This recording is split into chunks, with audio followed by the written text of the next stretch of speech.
விஜயால ஒரு 20% ஓட்டு வரைக்கும் வாங்க முடியும். விஜய்க்கு ஒரு அறிமுகமே தேவையில்லை. திருத்தணியில ஆரம்பிச்சு கன்னியாகுமரி வரைக்கும் அவருக்கு ஒரு ஓட் பேங்க் இருக்குங்கிறாங்க சார். சினிமாவில் வந்து நீங்க 200 ரூபா டிக்கெட்டை கொடுத்து வந்து படம் பார்ப்பான்.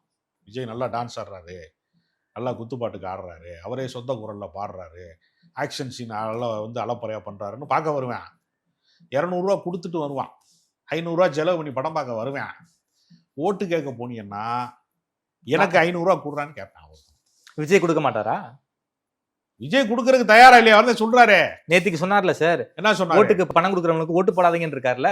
சொல்லியிருக்காருல்ல. ஓட்டுக்கு பணம் கொடுக்காதவனுக்கு ஓட்டு போட மாட்டாங்கன்னு அவருக்கு தெரியுமா?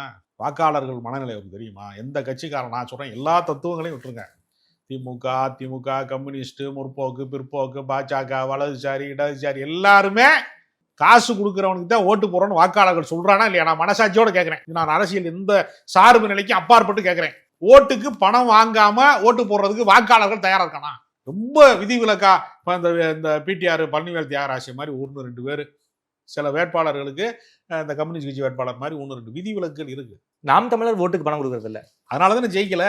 எல்லா காசையும் வெளிநாட்டுல இருந்து வசூல் பண்ணி அவங்களே வச்சு தின்னுக்கிட்டாங்கன்னா மக்களுக்கு கொடுக்கணுங்கிறான்ல. எனக்கு நீ சம்பாதிக்கல, எனக்கு கொஞ்சம் கொடுப்பா, கொடுக்குறவனுக்கு தான்ப்பா ஓட்டு போட முடியுங்கிறான்ல. கொடுக்குற அளவுக்கு வரலங்கிறாங்க சார். கொடுக்குற அளவுக்கு வரல, நீனே நீனா கார் வாங்கிக்கிற, ஈசிஆர்ல பங்களா வாங்கிக்கிறேன்னு கேட்கறான்ல.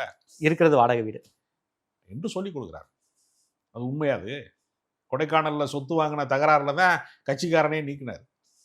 அதற்கு பத்திரம் பதிஞ்சவன், சொத்துக்கு வந்து எல்லா பதிவு வேலைகளும் பார்த்தவன் எனக்கு நண்பன், திண்டுக்கல் மாவட்ட செயலாளர். நாம் தமிழர் கட்சி விட்டு வெளியேறிட்டான். எத்தனையோ பேர் சொல்றாங்க, அந்த ரெக்கார்டெல்லாம் வெளியிட்டாங்க. எல்லா கட்சிக்காரனுக்கும் என்ன லட்சணத்தில் இருக்கிறார்கள்னு மக்களுக்கு தெரியும். சரி, யாரையும் நீங்கள் புனிதப்படுத்த முடியாது. மக்களோடு மக்களாக போராட்ட களங்களுக்கு, மக்களுடைய பிரச்சனைகளுக்கு வராத ஒருவர் சினிமா நட்சத்திரமா இருந்தாலும் சரி, சூப்பர் ஸ்டாரா இருந்தாலும் சரி, சும்மா ஸ்டாரா இருந்தாலும் சரி, நீ எவ்வளவு பெரிய ஆளா இருந்தாலும் சரி, உன்னை வேடிக்கை பார்ப்பானே தவிர ஒரு நாளும் நம்ப மாட்டான். அதுக்கு தான் சமகால உதாரணம் உலகநாயகன் கமலஹாசன், கடந்த கால உதாரணம் வந்து சிவாஜி கணேசன். சிவாஜி கணேசனால வெல்ல முடிந்ததா? டெபாசிட் கூட வாங்க முடியல சார். நீங்க கமலஹாசனையும் சிவாஜியையும் பாக்குற மாதிரி விஜயை பார்க்க முடியாது சார். விஜய் இன்னைக்கு டாப் ஸ்டார் சார். சூப்பர் ஸ்டாருடைய பிசினஸ் எல்லாம் மிஞ்சிட்டாரு சார். அவர் அரசியல் பேசுறாரு, திமுகவுக்கு எதிராக மிக கூர்மையான விமர்சனங்களை வைக்கிறாரு.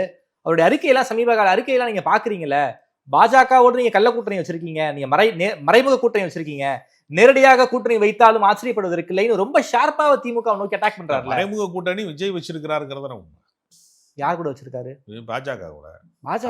பாஜக என்றைக்காவது கடுமையா கண்டித்திருக்கிறாரா?